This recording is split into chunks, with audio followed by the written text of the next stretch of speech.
Hello everyone, welcome back to our channel అరుణోదయంస్ biology.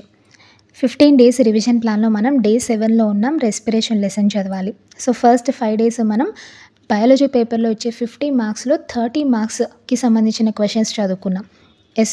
Next day 6 నుంచి మనం 20 మార్క్స్కి సంబంధించిన కాన్సెప్టువల్ అండర్స్టాండింగ్ క్వశ్చన్స్ కోసం మనం టెక్స్ట్ బుక్ రీడింగ్ చేస్తున్నాం. ఎందుకంటే టెక్స్ట్ బుక్లో ఎక్కడి నుంచి అయినా తీసి కాన్సెప్టువల్ అండర్స్టాండింగ్ క్వశ్చన్స్ ఇవ్వచ్చు. మనకి 1 మార్క్, 2 మార్క్, 4 మార్క్స్కి రావచ్చు కదా ఆ క్వశ్చన్స్. అందుకని మనం ఏం చేస్తున్నాం, టెక్స్ట్ బుక్ రీడింగ్ చేస్తున్నాము. అందులో మనం ఈరోజు సెకండ్ లెసన్లో ఉన్నాం, రెస్పిరేషన్లో. సో రెస్పిరేషన్లో ఏం చేస్తారు, మీరు ఫస్ట్ చదవాల్సింది సైంటిస్ట్ లావాయిజర్, ప్రీస్లీ, వీళ్ళందరూ కూడా సైంటిస్టులు ఏమేమి డిస్కవర్ చేశారు అనేది ఉంది. అవి చదవాలి. అంటే చాకీ యాసిడ్ గ్యాస్ గురించి, విటియేటెడ్ ఎయిర్ గురించి, ఫిక్స్డ్ ఎయిర్ గురించి ఉన్నాయి కదా. సో వాటి గురించి ఒకసారి చూసుకోండి. నెక్స్ట్ వచ్చేసి events are steps in respiration is important. మనకి 5 స్టెప్స్ ఉంటాయి. సో 5 స్టెప్స్లో మనకి 4 స్టెప్స్ ఇచ్చి ఒక బ్లాక్ ఎంటీగా వదిలేసి మనల్ని ఫిల్ చేయమని అడగచ్చు, లేదా 5 స్టెప్స్ రాయమని 4 మార్క్స్కైనా అడగచ్చు. బాగా ప్రిపేర్ అయి ఉండండి. నెక్స్ట్ వచ్చేసి రెస్పిరేటరీ గ్యాసెస్ డయాగ్రామ్ ఉంది చూడండి. ఇక్కడ డయాగ్రామ్ ఇచ్చి ఇక్కడ క్వశ్చన్స్ ఇచ్చాడు మనకి. What does this experiment indicate, which gas turns lime water milk, ఇలా క్వశ్చన్స్ అడగచ్చు. సో ఈ ఎక్స్పెరిమెంట్, ఈ క్వశ్చన్స్ బాగా ప్రిపేర్ అవ్వండి. Next pathway of air is very very very important. So కంప్లీట్గా మనకి కాన్సెప్టువల్ అండర్స్టాండింగ్లో ఈ క్వశ్చన్ అడగచ్చు. ఫుల్గా నేర్చుకోండి దీని గురించి. Next epiglottis is very very important. మనకి 1 మార్క్ లేని 2 మార్క్స్కి కానీ 4 మార్క్స్కి కానీ అడగచ్చు. ఎపిగ్లోటిస్ కంప్లీట్గా నేర్చుకుని పార్షియల్గా క్లోజ్ అయితే ఎలా ఉంటుంది, కంప్లీట్గా క్లోజ్ అయితే ఎలా ఉంటుంది అనేది. కింద మనకి యాక్టివిటీ 1లో ఒక బుల్లెట్ ఇచ్చాడు చూడండి. What did you notice, what happens to your breath as you try to swallow అని ఉంది. సో దీనికి క్వశ్చన్ కూడా బాగా నేర్చుకుని ఉండండి. మనం స్వాలో చేసేటప్పుడు ఏమవుతుంది, ఎపిగ్లోటిస్ పార్షియల్గా క్లోజ్ అవుతుంది.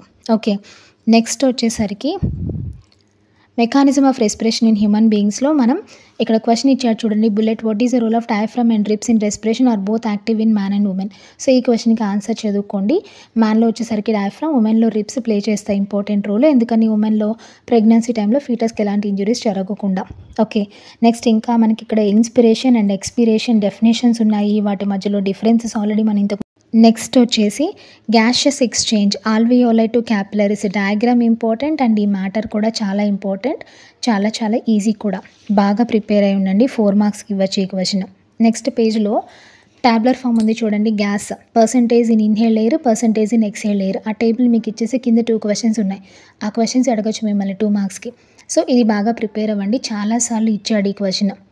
ఓకే, నెక్స్ట్ వచ్చేసి డూ యూ నో ఇచ్చాడు. What happens to the level of haemoglobin or to the level of oxygen when we go to higher altitudes. మనకి ఒక క్వశ్చన్ కూడా ఉంది. What happens when mountaineers does not carry oxygen cylinders on their back అని. So ఏమవుతుంది, higher ఆల్టిట్యూడ్స్కి వెళ్ళేసరికి oxygen level decrease అయిపోతుంది కదా. సో దాని గురించి రాయాల్సి ఉంటుంది. ఈ డూ యూ నో పారాగ్రాఫ్ చదవండి. నెక్స్ట్ సెల్యులార్ రెస్పిరేషన్లో cellular respiration definition, aerobic anaerobic respiration definitions, fermentation definition ఇన్ని ఉన్నాయి ఇందులో. ATP full form, power houses of the cell అంటే మైటోకాండ్రియా గురించి ఉన్నాయి. సో ఇది కంప్లీట్గా చదవండి సెల్యులార్ రెస్పిరేషన్ గురించి. ఇంకా ఇక్కడ నెక్స్ట్ పేజ్లో చూడండి. ATP 1 ATP molecule has how much of energy అని అడుగుతాడు. 7200 క్యాలరీస్ ఉంటుంది. సో అలాంటి చిన్న చిన్నవి 1 మార్క్ క్వశ్చన్గా అడగచ్చు. And ATP is also called as energy currency of the cell అని అడగచ్చు. ఓకే, నెక్స్ట్ వచ్చేసి can energy be released without oxygen అంటే విగరస్ ఎక్సర్సైజ్ గురించి. కాన్సెప్టువల్ అండర్స్టాండింగ్ క్వశ్చన్ ఏమీ ఉండకపోవచ్చు. మన ఎక్స్పెరిమెంటల్ ఇన్ఫర్మేషన్ స్కిల్స్లో చూసాం దీన్ని. గ్రాఫ్ ఇచ్చి దాని గురించి అడుగుతాడని. నెక్స్ట్ పేజ్లో ఆక్సిజన్ డెప్త్ అని ఉంది చూడండి. దీని డెఫినేషన్ చదవండి. Next accumulation of lactic acid results in muscular pains కదా, దాని గురించి ఏమైనా క్వశ్చన్ని ఫ్రేమ్ చేసి అడగచ్చు. సో దాని గురించి చదవండి. నెక్స్ట్ ఈ ఎక్స్పెరిమెంట్స్ అన్నీ మనం ఎక్స్పెరిమెంటల్ స్కిల్స్ క్వశ్చన్స్లో చదివేసుకున్నాము, అక్కర్లేదు. Next evolution in gaseous exchange system. ఇది చాలా చాలా ఇంపార్టెంట్. మనకి 4 టైప్స్ ఆఫ్ రెస్పిరేటరీ సిస్టమ్స్ ఉన్నాయి. Tracheal respiration, branchial respiration, cutaneous respiration and pulmonary respiration. So వీటిలో ఏమేమి ఆర్గాన్స్ ఉంటాయి, ఎలా జరుగుతుంది అనేది డీటెయిల్గా అన్ని ఎక్స్ప్లెనేషన్ వీడియోస్ ఉన్నాయి. కావాలంటే వాటిని చెక్ చేయండి, లేదా ఈ టెక్స్ట్ బుక్లోనే చదవండి. ప్లాంట్స్లో మనకి 3 టైప్స్ ఆఫ్ ఆర్గాన్స్ ఉంటాయి కదా, stomata, lenticels and root hairs. వాటి గురించి చదవండి. Next aerial roots in case of mangroves. So దీని గురించి ఇంపార్టెంట్, 2 మార్క్స్ కింద రావచ్చు, అది చదవండి. నెక్స్ట్ ఎక్స్పెరిమెంటల్ క్వశ్చన్స్ అన్నీ చదివేసుకున్నాం. ఫోటోసింథసిస్, రెస్పిరేషన్ డిఫరెన్సెస్ ఆల్రెడీ చదివేసుకున్నాము. వాటి ఈక్వేషన్స్ ఒకసారి చూసుకోండి. సో అది సెకండ్ లెసన్‌లో మనం చదవాల్సిన కాన్సెప్చువల్ అండర్‌స్టాండింగ్ క్వెషన్స్. మీకు ఎక్కడ ఏ డౌట్స్ ఉన్నా సరే నన్ను కామెంట్ సెక్షన్‌లో అడగొచ్చు. నేను క్లారిఫై చేస్తాను. టెక్స్ట్ బుక్ రీడింగ్ చేసినా సరే మీకు అర్థం కాలేదు అంటే నా ఛానల్‌లో ప్లేలిస్ట్‌లో రెస్పిరేషన్‌లోకి వెళ్ళి మీకు కావాల్సిన వీడియోస్ హ్యాపీగా మీరు వాచ్ చేయొచ్చు. ఓకేనా? ఈ వీడియో కనుక మీకు యూజ్‌ఫుల్‌గా అనిపిస్తే లైక్ చేయండి. లైక్ చేస్తే నాకు నెక్స్ట్ వీడియో ఎలా చేయాలి అనేది అర్థమవుతుంది. ఓకే. అండ్ మీకు తెలిసిన ఫ్రెండ్స్‌కి కూడా షేర్ చేయండి. Thank you so much for